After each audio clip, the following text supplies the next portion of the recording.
there's 20 pounds of pumpkin in every glass or batch or something.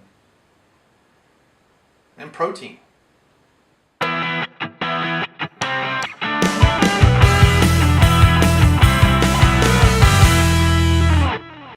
Hey, it's Brainmuffin back with another beer review you can use. Woohoo! Haven't done that kind of crossover in a long time.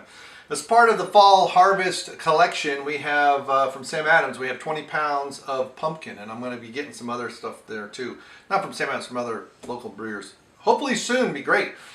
So it's also the fall. Well, yeah, it is. Yep, it's October something. So fall, nice time to start with pumpkin beers. Although these things start coming in like August or something crazy like that. So I don't know what pumpkin they're using. Nice. So Sam Adams has a pumpkin beer. I don't know how long they've been making this one, but I expect it to be good, and I expect it to be nothing less and nothing more. So that's my expectations of a somewhat clinical beer from Sam Adams, like I like to say. So we have nice carbonation on the head there. Got a nice kind of a golden, deep golden color, almost orangey golden. Surprise, surprise. Pumpkin and spices on the nose. There's a bit malt sweetness there too that's noticeable. Very interesting. So it does have the coloring like a lot of pumpkin beers do.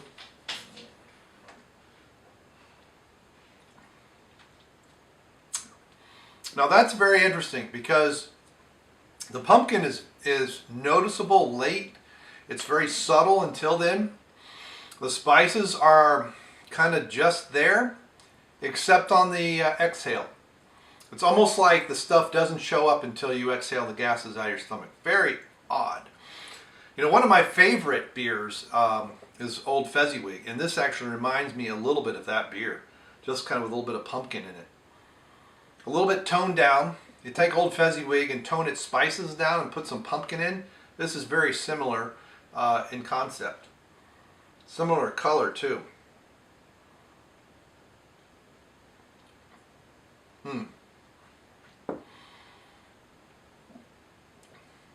So, to me, it's kind of like a spiced ale that happens to have pumpkin in it. There's nothing overpowering with the spices or the pumpkin, like I've said. It's very nice, clean. You could have this with a variety of foods because there's nothing that's going to overpower. It's not a dessert beer. It's not a breakfast beer. Definitely going to have it with, you could probably soups and stews. You could definitely do grilled meats, baked fish.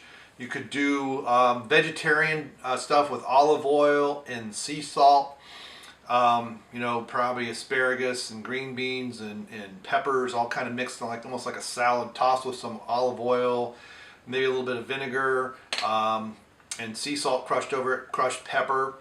All those flavors are going to kind of complement. They're going to work together and complement what is in this beer. It's not overpowering, but it's good. To me, it's about a 4 1/4, kind of like I've given some of their other beers. So that's what I'm going to check into Untapped on. It's just a good, solid, spiced ale with pumpkin. Not, like I said, not overpowering, nothing spectacular. It's just kind of is, but it definitely is worth trying out.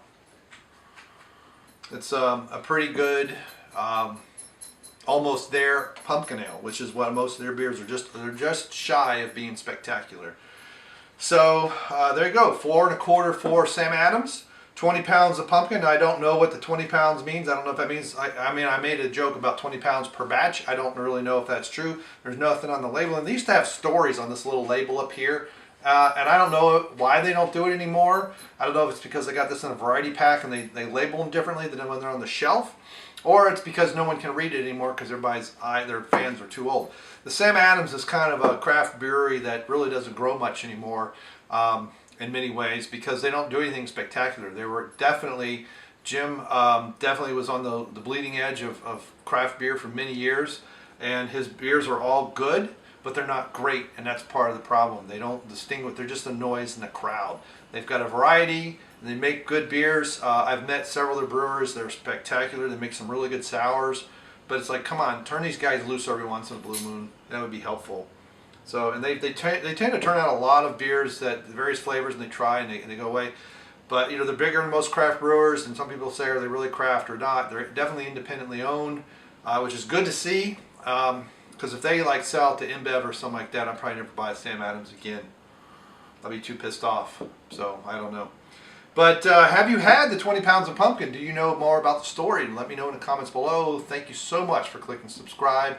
And I also thank you for those like Nick Udom and Reality's Frank who share my tweets and Facebook postings when I do put these up. They click like. It's very nice. Please retweet. Let's get more and more views on YouTube. I'm also on vid.me. I've been putting videos over there. I'm trying to do one a day of my old videos, which means it'll take me a few months. I'm also on minds.com, and I'll put a link in the description below. I'll start doing those. I'm starting to get more traffic over there as well. Minds is finally getting close to being out of beta, and they're starting to get a lot more traffic with all this craziness YouTube is doing to people who want to express an opinion. So there you go. Cheers. Nice dark golden brown, and it's very, you know, it's a good solid pumpkin beer at 4.25 out of 5. Thank you very much. Bye.